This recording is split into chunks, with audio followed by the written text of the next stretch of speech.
Olá, meu irmão, servo de Deus, você mesmo, homem que está aí do outro lado da tela. Hoje eu vou falar de algo muito importante, algo que todos nós homens enfrentamos, dificuldade, seja na vida pessoal, profissional ou espiritual. Não importa, muitas vezes os desafios nos testam e muitas vezes também tentam nos afastar de Deus. Mas é nesse momento de dificuldade e luta que devemos nos agarrar em Deus e confiar mais nele com mais força ainda. Vamos ver o que a palavra de Deus fala a respeito disso, vamos aprender mais sobre como confiar em Deus em meio à dificuldade. Então é isso, fica até o final do vídeo e bora lá. Em Provérbios 3, 5, 6, somos instruídos: confia no Senhor de todo o teu coração, não te estribes no teu próprio entendimento, reconhece-o em todos os teus caminhos e ele direitará as suas veredas. Esse é o primeiro passo, reconhecer que Deus está no controle, mesmo quando tudo parece incerto. Nossa visão é limitada, porém, Deus vê o quadro completo. Então confiar no Senhor é o quê? É entregar o controle das nossas vidas ao Criador. Em Isaías 41:10 vai falar: não temas, porque eu sou contigo. Não te assombres, porque eu sou o teu Deus. Eu te fortaleço, te ajudo e te sustento com a destra da minha justiça. Então Deus nunca nos abandona. E quando chega uma dificuldade, a gente tem que fazer o quê? Nos apegar às suas promessas, porque o Senhor nos fortalece, Ele nos ajuda e Ele nos sustenta. E se a gente meditar na Bíblia e relembrar suas palavras, isso vai nos dar força para enfrentar qualquer situação. Em Filipenses 4, 6, 7, vai nos orientar sobre: não estejais inquietos por coisa alguma. Antes as vossas petições sejam em tudo conhecidas diante de Deus pela oração e súplica, com ações de graça. E a paz de Deus, que excede todo entendimento, guardará os vossos corações e os vossos pensamentos em Cristo Jesus. Então a gente tem que entender que a oração é nada mais nada menos que uma oportunidade, é o caminho para levarmos as preocupações a quem? A Deus. E na oração vamos encontrar o quê? Paz, e vamos renovar nossa força, nossa confiança no Senhor Jesus.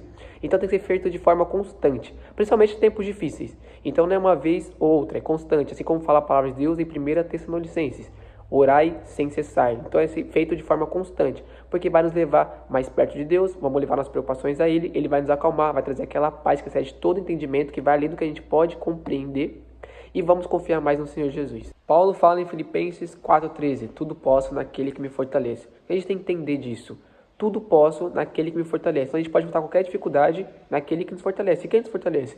Jesus. Então a gente pode enfrentar qualquer coisa que seja em Jesus, porque o Senhor estará conosco e Ele tudo pode. E a gente tudo pode nele, tudo a gente pode enfrentar através dele, mesmo que a gente esteja fraco.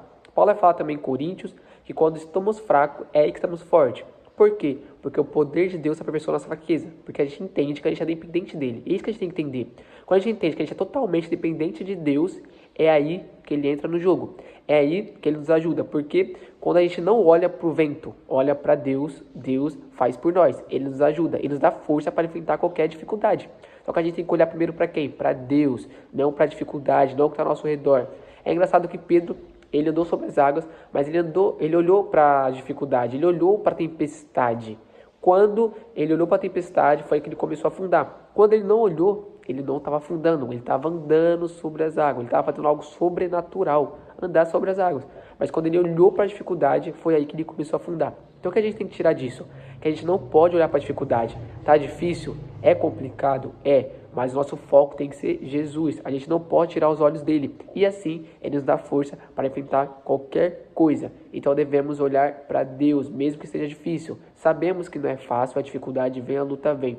Mas quando olhamos para o Pai, enfrentamos qualquer coisa. Jesus, ele foi enfrentar uma crucificação, algo terrível, sofreu muito. Mas só que ele olhou para Deus, ele falou: Pai, se for possível, afasta de mim esse cálice, mas que seja feito a tua vontade. Então ele olhou para Deus, ele olhou para o propósito e não para a circunstância, e enfrentou tudo, mas ele ressuscitou no terceiro dia. Então, por mais difícil que esteja, se a gente olhar para Deus, a gente vai vencer essa dificuldade. Mas quando a gente olha para o vento, a gente afunda, a fé sai da gente. Mas quando a gente olha para Deus, a fé nos fortalece e a gente vence tudo.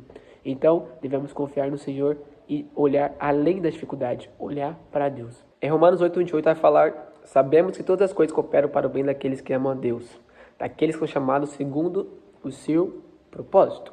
Então a gente tem que entender que mesmo que tudo pareça difícil, tudo pareça cenário de morte, dificuldade, de luta, tudo coopera para o bem daquele que amam a Deus. Então, se a gente ama a Deus, se a gente cumpre os seus mandamentos, a gente está firme ali no Senhor, não tem porque a gente se preocupar. E a gente tem que entender que muitas vezes, no momento de dificuldade, a gente faz o quê? A gente já pensa: Deus me abandonou, Deus não está comigo, Deus não me ama. Mas muito pelo contrário, Deus, ele nos ama. É muito importante lembrar que a gente tem um bebezinho, né, de 4 meses.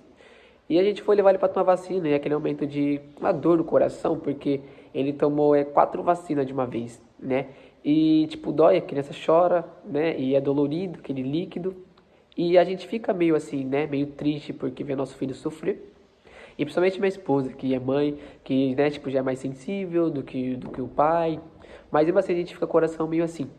Só que isso é uma prova de amor, porque a gente está fazendo algo que é melhor para a criança, que pode evitar uma possível doença, um problema futuro. Então a gente, mesmo que está sofrendo agora, a gente vai ele sofrer agora, momentâneo, do que algo ruim no futuro. Por exemplo, a vacina de paralisia. Se a criança não toma vacina de paralisia, ela pode ter risco de ficar paralítico, de não andar. Então é melhor ver ele tomando a vacina agora, mesmo que doa na gente, sofrendo um pouco, chorando, sentindo uma dorzinha, do que futuramente ele não andar. Então a gente faz isso para o nosso filho, imagina Deus por nós. Ele já sabe o que é melhor para nós.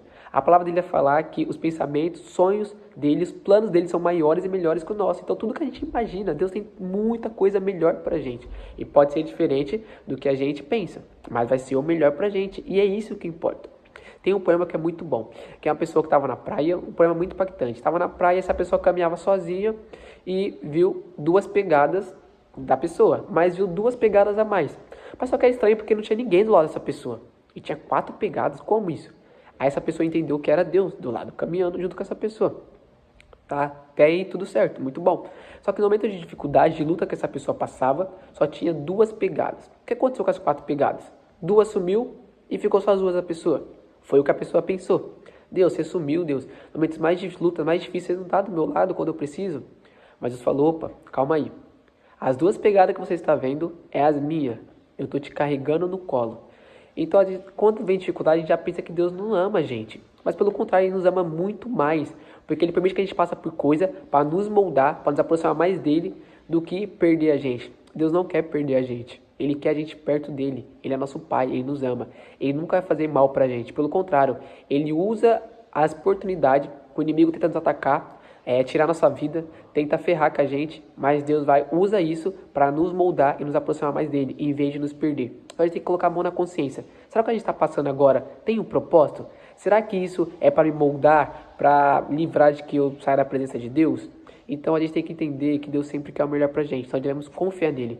Então você, homem, que é servo de Deus, confia mais no Senhor, porque o Senhor quer você perto dele. O Senhor quer que você confie nele. Se você não confia nele, quer fazer tudo sozinho, com sua própria força, as coisas não vão sair bem. Mas quando você confia no Senhor, as coisas saem bem. Por mais que demore um tempo, porque é um processo. A fé, ela tem 2 processos. Por exemplo, você tem fé. Às vezes você acha que vai mudar o cenário muito rápido em volta de você, mas não muda. Porque está mudando você por dentro. Então a fé primeiro muda você por dentro para depois mudar o cenário. Pedro andou sobre as águas, certo? Quando ele olhou para a tempestade, começou a afundar. Mas a fé que ele teve de andar sobre as águas já mudou algo dentro dele. Só que Jesus leva ele para o barco. E quando Jesus leva ele para o barco, o que acontece? Acalma a tempestade. Porque primeiro muda você, para depois mudar o cenário. Então, vamos ter fé. Vamos confiar. Porque quando você começa a ter fé, já está mudando alguma coisa. Por mais que você não esteja vendo. Porque a fé é aquilo que você não vê pelos olhos carnais, mas sim pelos olhos espirituais. Então, mesmo que você não esteja vendo nada agora, e está tendo fé, creia que questão de tempo tudo vai mudar, porque está mudando algo dentro de você. É só questão de tempo para mudar o cenário em volta. Então vamos ter paciência também, porque a fé requer paciência. Mas quando a gente confia no Senhor, a gente está confiando na pessoa certa e a única pessoa que pode solucionar e resolver o nosso problema. Não vamos confiar em nós mesmos. Então, servo de Deus, confie no Senhor. Espero que esse vídeo tenha te ajudado de alguma forma. E que se aproxime mais de Deus e aprenda a confiar mais nele. Porque Ele faz e não decepciona nenhum filho. A gente tem que olhar o cenário de Deus. Eu ouvi e aprendi que não devemos julgar um time pela uma partida, mas sim pelo campeonato. Então, quando o time perde um jogo, a gente acaba julgando. Mas se a gente olhar que o time está em primeiro lugar na tabela, a gente vai elogiar, porque o jogo não faz um time. Pelo contrário, o campeonato mostra onde o time está indo. Então, Deus, mesmo que agora pareça que Ele não está com você, mas olha o histórico de Deus. Ele falhou? Não, Ele nunca falha com ninguém. Então, o histórico de Deus, de sempre prover, sempre nos ajudar, requer confiança, mostra que Ele é digno de confiança. Então, por mais que você não entenda agora a situação, olhe por tudo que Deus já fez com você e se agarre nisso. Se Ele já fez antes, Ele vai fazer agora também. Só basta você confiar. E é isso, meus irmãos. Fica com Deus. Que Deus te abençoe E é isso, até o próximo vídeo.